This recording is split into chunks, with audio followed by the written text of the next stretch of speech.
Today, I'm going to be talking about SeCloak, which is a system that allows users to control peripherals on their devices. And this is joint work with Rajirka Sen, Peter Druschel, and my advisor, Bobby Bhattacharjee. So we all have smart devices which we use every day, and these devices contain very powerful sensing and communication capabilities.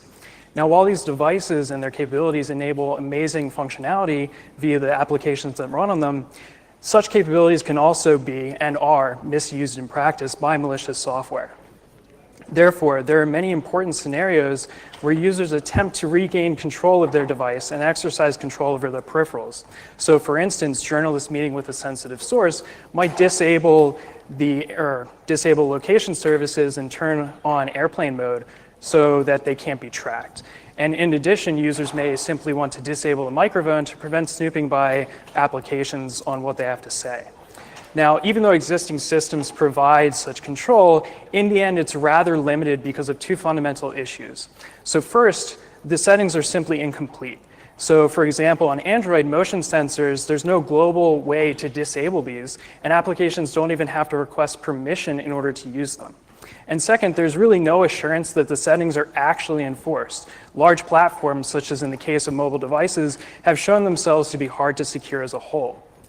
So in this work, we try to answer the following question. What is minimally required to give users secure control over their devices? And I'm going to refine this with two additional desirable properties. So first, the solution should not affect the usability or stability of the device. And second, the solution should not require any changes to the existing software base. SeCloak, which is short for Secure Cloak, is our answer to this question. Now, at a high level, SeCloak provides secure virtual switches to users to control the various peripherals that serve as inputs and outputs on the device. And it does so by adding an independent OS-agnostic layer below the untrusted OS and applications in order to enforce the user's settings. Now, in the design of SeCloak, we divide it into two parts. First, we have the SeCloak settings application on the left, which is untrusted, and provides the user with a standard interface for expressing their setting or control policy.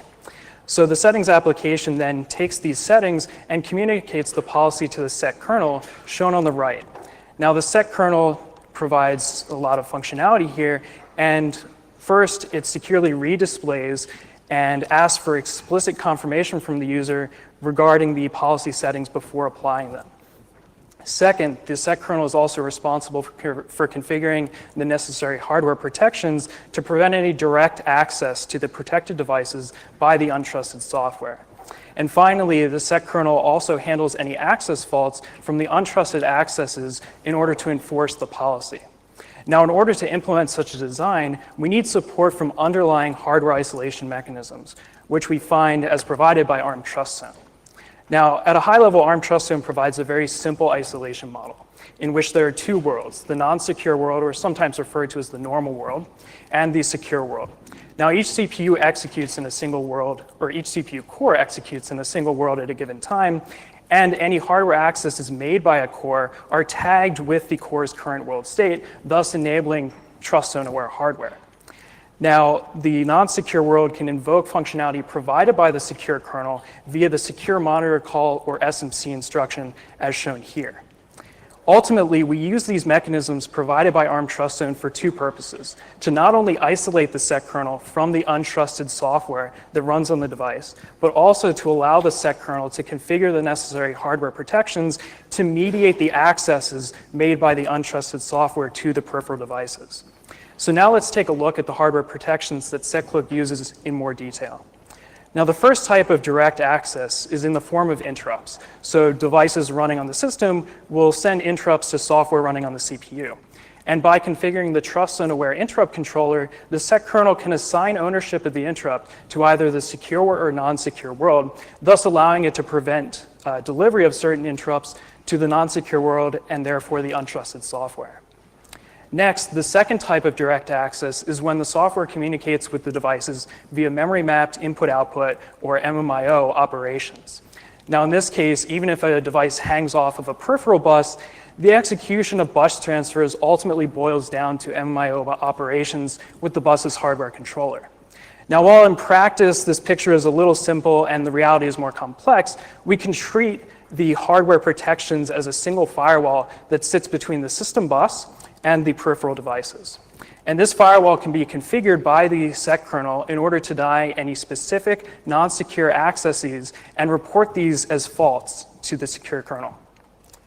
Now, in order to use these protection mechanisms, in order to enforce the user policy, the Sekernel must know how to securely identify the relevant domains for each individual device.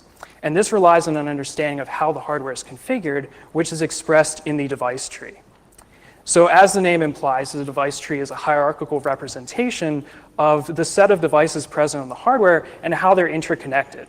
And it's a widely used format for expressing and specifying the configuration of embedded hardware. And here I'm showing an excerpt from a real device tree that focuses on the Bluetooth device and its dependencies. So the Bluetooth device here, denoted as BT, is shown at the bottom, and it's connected via the CPU, first through a UART or serial bus, and then ultimately to the system bus here as the SoC device node through the AIPS peripheral bus. And the interrupt controller shown as well here is connected directly to the system bus. Now, each device node also contains named properties that specify the configuration. So for example, the UART bus controller node specifies the MIO region, the address and size, as well as the interrupts it uses. Now, the existing device tree alone doesn't provide all of what we need in order to enable SeCloak. So we introduced two new properties, security and class, which we use to annotate existing device trees. So the security property provides information on how to configure the hardware firewall to disable non-secure accesses to a given device. So in this case, you can see here the UART bus controller has a security parameter, and that means it can be disabled by the hardware firewall. The class property associates a known setting name with a given device, and so here the BT node is assigned the class Bluetooth. So in order to establish trust over this configuration, the device tree needs to be signed with a trusted key that the secure kernel can verify before actually using it.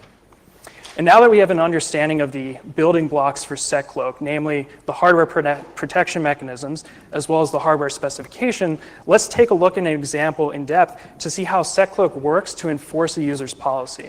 So here I'm showing the untrusted SeCloak settings application that users would interact with.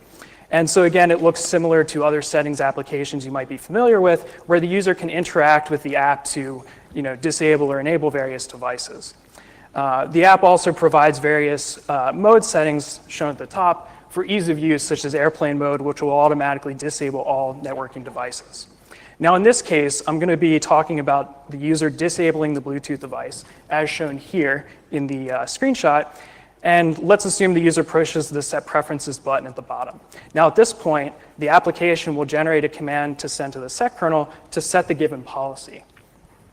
So here, the policy is encoded in the SMC call, invoking the cloak set function, and the 1 in this binary representation represents that the user wants to disable the Bluetooth device. Now recall that the left side of this picture is untrusted, meaning that it is possible that some malicious software modifies the policy prior to the SMC call being made. Therefore, the Sekernel must first confirm the user policy prior to implying and enforcing it.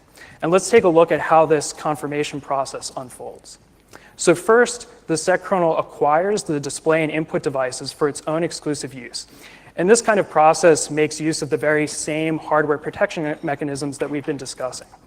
Next, the Sekernel turns on an exclusive LED to provide an unambiguous notification to users that it is currently active. And afterwards, it displays the, potentially modified settings to the user and then waits for explicit confirmation from the user via hardware buttons, in this case, home to confirm, back to deny, of whether to apply the settings or not. Now, assuming the user wants to confirm the settings, because they're correct as shown here, the Bluetooth device is the only one disabled, let's say the user presses the home button to confirm, and let's take a look at how the secure kernel will apply and enforce these settings. So here I'm revisiting the device tree, a slightly expanded version, where we have the security and class properties denoted. Now, based on the user's settings, the secure kernel determines which devices it needs to disable or re-enable. And in this case, the Bluetooth device is the only one that needs to be disabled. Next, what it does is it recursively searches through the device and its parents for one that has a security property. Now, this is usually either the device itself or an immediate bus that the device is connected to, and in this case here, it is the UART bus. Next, the secure kernel must configure the hardware protections and the software fault handling for all devices in the subtree. Now, more details of this are in the paper, including how we handle cases where devices actually share security groups, which happens in practice. Now that we understand how the hardware protections are configured, which covers the first 2 points, let's examine the fault handling process to see what happens when the non-secure world accesses a protected device. So here, the kernel is making an MMIO access to the Bluetooth device, which was disabled, and thus hardware protections are enabled.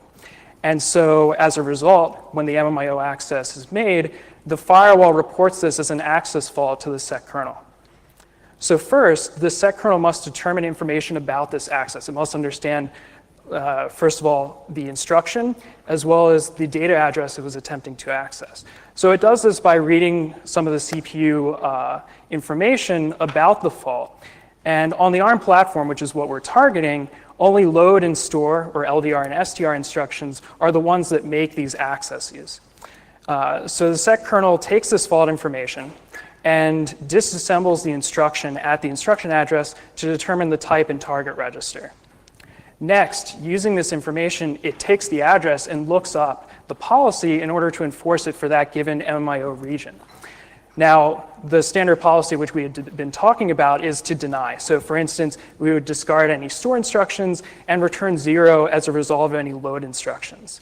Now, in some cases, we'll also have an allow policy, in which case we can issue load and store instructions on behalf of the non-secure kernel, basically emulating them, and optionally modify the value.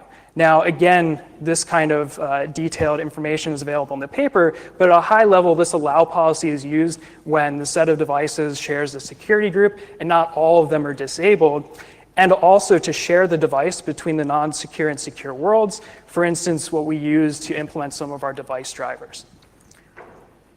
Now, in our evaluation, we have a prototype for the Nitrogen 6X board, which contains an IMX6 SoC and an ARM Cortex-A9 processor. The sec kernel is implemented in less than 15,000 lines of code, and it's based on a pared-down version of OptiOS. And this also includes drivers for the Central Security Unit, or CSU, which is the hardware firewall on this platform, the frame buffer for displaying or redisplaying the settings to the user in a secure manner, the GPIO controller, and the GPIO-based keypad for secure input. We evaluated our implementation using several benchmarks to demonstrate the reasonable overhead of the system, and the micro benchmark shown here in the bottom left makes repeated accesses to a Wi-Fi controller register via MIO in order to determine the average time taken by load and store instructions. Baseline refers to the micro benchmark running on standard Linux without the presence of SeCloak, while emulated refers to the presence of SeCloak mediating the access, protecting the Wi-Fi device, but with an allow policy in place like we had just talked about. And more details on this and other experiments can be found in our paper. So in summary, SeCloak allows users to really take back control of their device by essentially providing secure virtual switches that the users can use to control peripherals on their device. A small, secure, OS-agnostic kernel enforces the user's control policy by mediating the accesses made by the untrusted OS and apps and the peripheral devices. We'll be releasing our source code within the next week, which you can find on the URL listed there at the bottom of the slide, and I'll now take any questions that you have at this time.